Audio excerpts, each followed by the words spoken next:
क्या आप सोच सकते हैं कि सत्य की ताकत इतनी बड़ी हो सकती है कि एक राजा अपने सिंहासन, अपने परिवार और सब कुछ दांव पर लगा दे? आज हम आपको राजा हरिश्चंद्र की अद्भुत कहानी सुनाएंगे, जिनकी सत्य के प्रति अटूट निष्ठा ने देवताओं को भी उनकी परीक्षा लेने पर मजबूर कर दिया। ये कहानी आपको सोचने पर मजबूर कर देगी कि धर्म और सत्य की असली कीमत क्या है। ये सिर्फ एक कहानी नहीं है, बल्कि एक अग्नि परीक्षा है, जहां हर पल सवाल उठता है, क्या सच में इंसान सत्य के लिए सब कुछ कुर्बान कर सकता है? और अगर हाँ, तो उसका अंत क्या होता है, विनाश या अमृत? इस असाधारण कथा में हमारे साथ अंत तक बने रहें। त्रेता युग में अयोध्या की पवित्र भूमि पर इक्ष्वाकु वंश के एक महान सूर्यवंशी सम्राट राजा हरिश्चंद्र राज करते थे। वे केवल एक राजा नहीं थे, बल्कि धर्म और सत्य के प्रतीक थे। उनके पिता का नाम सत्यव्रत था, और उन्हीं के पद चिन्हों पर चलते हुए हरिश्चंद्र ने अपने जीवन को सत्य के लिए समर्पित कर दिया। उनके राज्य में प्रजा हर तरह से सुखी और संपन्न थी, क्योंकि जैसा राजा होता है वैसी ही प्रजा होती है। राजा हरिश्चंद्र की पत्नी रानी तारामती, जो कि शैव्या के नाम से भी जानी जाती थीं, उतनी ही धर्मपरायण और पतिव्रता थीं। उनके पुत्र का नाम था रोहिताश्व। उनका परिवार प्रेम, त्याग और संस्कारों का एक आदर्श उदाहरण था। राजा अपनी सत्यनिष्ठा के लिए इतने प्रसिद्ध थे कि कहा जाता था कि यदि वे स्वप्न में भी कोई वचन दे दें, तो जागने पर उसे हर कीमत पर पूरा करते थे। उनकी कीर्ति तीनों लोकों में फैल चुकी थी, और यही कीर्ति उनकी सबसे कठिन परीक्षा का कारण बनी। एक दिन स्वर्ग में देवताओं की सभा में महर्षि वशिष्ठ ने राजा हरिश्चंद्र की सत्यनिष्ठा की प्रशंसा की। उन्होंने कहा कि पृथ्वी पर हरिश्चंद्र जैसा सत्यवादी कोई दूसरा नहीं है। यह सुनकर महर्षि विश्वामित्र को अहंकार हो आया, और उन्होंने इस बात को चुनौती दी। उन्होंने कहा कि मनुष्य परिस्थितियों का दास होता है, और वे यह साबित कर देंगे कि हरिश्चंद्र भी विपरीत परिस्थितियों में सत्य का मार्ग छोड़ सकते हैं। इसी संकल्प के साथ विश्वामित्र हरिश्चंद्र की परीक्षा लेने के लिए पृथ्वी पर आए। एक रात राजा हरिश्चंद्र ने एक विचित्र स्वप्न देखा। उन्होंने देखा कि एक तेजस्वी ब्राह्मण उनके पास आया है, और उन्होंने उसे अपना पूरा राजपाट दान में दे दिया है। अगली सुबह जब वे जागे, तो इस स्वप्न को लगभग भूल चुके थे, लेकिन नियति को कुछ और ही मंजूर था। उसी दिन महर्षि विश्वामित्र अपने सैकड़ों शिष्यों के साथ राजसभा में पधारे। राजा ने उनका आदर सत्कार किया और उनके आने का कारण पूछा। विश्वामित्र ने राजा को उनके स्वप्न की याद दिलाई और कहा, हे राजन, तुमने स्वप्न में मुझे अपना संपूर्ण राज्य दान कर दिया है। मैं वही दान अब तुमसे साक्षात लेने आया हूं। एक पल की भी देरी किए बिना राजा हरिश्चंद्र ने हाथ जोड़कर कहा, हे महर्षि, यह मेरा सौभाग्य है। यह राज्य आज से आपका हुआ। उन्होंने तुरंत अपना सिंहासन, राजकोष, महल और सब कुछ विश्वामित्र को सौंप दिया। विश्वामित्र ने राजा, रानी तारामती और राजकुमार रोहिताश्व के राजसी वस्त्र और आभूषण भी उतरवा लिए। जब हरिश्चंद्र अपनी पत्नी और पुत्र के साथ साधारण वस्त्रों में राज्य से बाहर जाने लगे, तो विश्वामित्र ने उन्हें रोक लिया। विश्वामित्र ने कठोर स्वर में कहा, रुको राजन, तुमने राजसूय यज्ञ का दान तो कर दिया, लेकिन यज्ञ की दक्षिणा कौन देगा? बिना दक्षिणा के कोई भी दान या यज्ञ पूर्ण नहीं होता। हरिश्चंद्र संकट में पड़ गए। वे बोले, महर्षि, मैंने तो अपना सर्वस्व आपको अर्पित कर दिया है। अब मेरे पास आपको देने के लिए क्या बचा है? विश्वामित्र ने कहा, मैं नहीं जानता। तुम अब इस राज्य की किसी भी वस्तु को छू नहीं सकते, क्योंकि वह मेरी है। मुझे दक्षिणा में 1100 स्वर्ण मुद्राएं चाहिए। इसके लिए मैं तुम्हें 1 महीने का समय देता हूं। वचन से बंधे हरिश्चंद्र के पास कोई और मार्ग नहीं था। वे अपनी पत्नी और पुत्र के साथ अपनी ही नगरी से निष्कासित होकर काशी की ओर चल पड़े, जो भगवान शिव की नगरी थी और किसी राजा के अधीन नहीं थी। उनके पास न धन था, न रहने का कोई ठिकाना। कई दिनों तक वे भूखे प्यासे भटकते रहे। जब 1 महीने की अवधि समाप्त होने वाली थी, तब भी हरिश्चंद्र दक्षिणा की राशि एकत्र नहीं कर पाए थे। अत्यंत दुखी मन से से कहा, स्वामी, आप मुझे बेचकर दक्षिणा चुका दीजिए।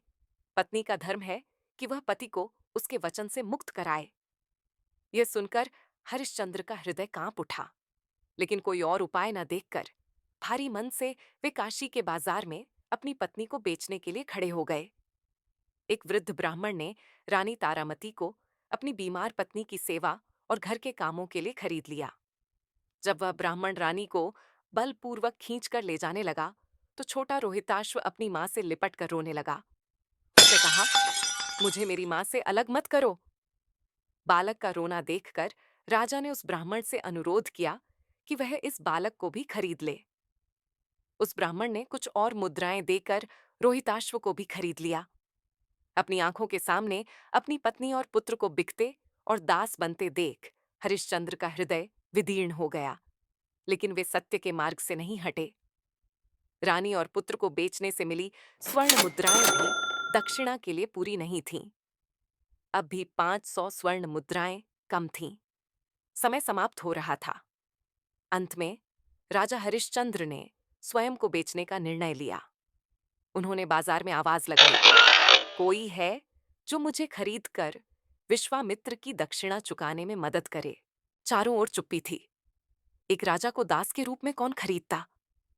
तभी वहां एक चांडाल आया, जिसका काम श्मशान घाट की देखरेख करना था। उसने कहा कि वह उन्हें खरीद सकता है। उस चांडाल ने 500 स्वर्ण मुद्राओं में राजा हरिश्चंद्र को खरीद लिया और वह राशि विश्वामित्र को दे दी गई। इस प्रकार अपनी दक्षिणा चुकाकर अयोध्या के महान सम्राट अब एक चांडाल के दास बन गए। उनका काम था श्मशान घाट पर आने वाले हर शव के अंतिम संस्कार के लिए कर वसूलना। बिना कर चुकाए किसी को भी दाह संस्कार की अनुमति नहीं थी। वे वहीं श्मशान में रहते मृतकों के परिजनों द्वारा छोड़े गए अन्न को खाते और फटे पुराने वस्त्र पहनते थे। एक राजा जो कभी मखमली बिस्तरों पर सोता था, अब राख और हड्डियों के बीच सोता था। उन्होंने हर अपमान, हर पीड़ा को सहा, लेकिन अपने कर्तव्य और सत्य को कभी नहीं छोड़ा। नियति की परीक्षा अभी समाप्त नहीं हुई थी। एक दिन राजकुमार रोहिताश्व बगीचे में फूल तोड़ रहा था कि उसे एक विषैले सर्प ने डस लिया। विष के प्रभाव से उसकी तुरंत मृत्यु हो गई। असहाय रानी तारामती अपने पुत्र के शव को गोद में लेकर विलाप करती हुई उसी श्मशान घाट पर पहुंची जहां हरिश्चंद्र पहरा दे रहे थे। रात का अंधेरा था। हरिश्चंद्र ने एक स्त्री को रोते हुए अपनी ओर आते देखा। उन्होंने अपने कर्तव्य के अनुसार उसे रोका और कहा, देवी, बिना कर चुकाए यहां अंतिम संस्कार नहीं हो सकता। उस स्त्री ने रोते हुए कहा, मेरे पास देने के लिए एक कौड़ी भी नहीं है। बिजली की चमक में जब हरिश्चंद्र ने उस स्त्री का चेहरा देखा तो उनके पैरों तले जमीन खिसक गई। वह उनकी अपनी पत्नी रानी तारामती थी और उसकी गोद में उनके ही पुत्र रोहिताश्व का शव था। अपने इकलौते पुत्र का मृत शरीर और अपनी पत्नी की दयनीय दशा देखकर हरिश्चंद्र का हृदय फट पड़ा। उनकी आंखों से आंसू बहने लगे, लेकिन वे अपने कर्तव्य से बंधे थे। उन्होंने कांपते हुए स्वर में कहा, तारा, मैं यहाँ का सेवक हूं और अपने स्वामी के आदेश से बंधा हूं। मैं तुम्हें बिना कर दिए दाह संस्कार की अनुमति नहीं दे सकता। रानी ने गिड़गिड़ाते हुए कहा, स्वामी, मेरे पास आपको देने के लिए कुछ भी नहीं है, सिवाय इस साड़ी के जो मैंने पहन रखी है। हरिश्चंद्र ने कठोर मन से कहा, तो नियम के अनुसार अपनी साड़ी का आधा हिस्सा फाड़कर कर के रूप में दे दो। यह उनकी सत्यनिष्ठा और कर्तव्यपरायणता की पराकाष्ठा थी। एक पति, एक पिता के रूप में वे पूरी तरह टूट चुके थे, लेकिन एक सेवक के रूप में वे अपने धर्म पर अडिग थे। जैसे ही रानी तारामती ने अपनी साड़ी का पल्लू फाड़ने के लिए हाथ बढ़ाया, आकाश में भयंकर गर्जना हुई और चारों ओर एक दिव्य प्रकाश फैल गया। स्वयं भगवान विष्णु, ब्रह्मा, शिव और इंद्रदेव प्रकट हुए। उनके साथ महर्षि विश्वामित्र भी थे, जिनके चेहरे पर क्रोध नहीं बल्कि संतोष की मुस्कान थी।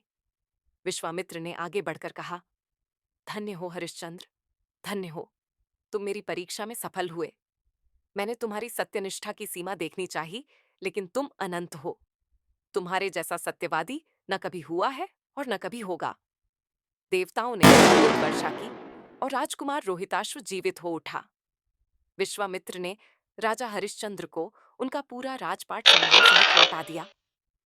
देवताओं ने उन्हें आशीर्वाद दिया कि जब तक यह सृष्टि रहेगी, दुनिया उन्हें सत्यवादी राजा हरिश्चंद्र के नाम से याद रखेगी।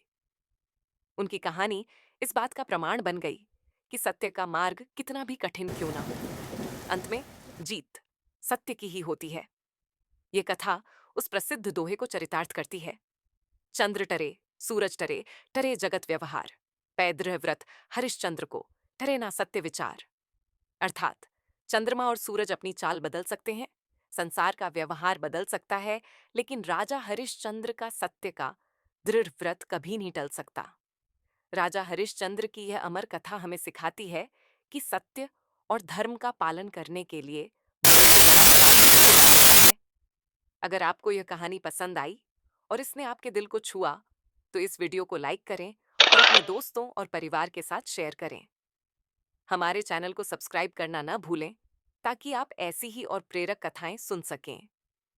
कमेंट में सत्यमेव जयते लिखकर बताएं कि आप इस कहानी से क्या सीखते हैं।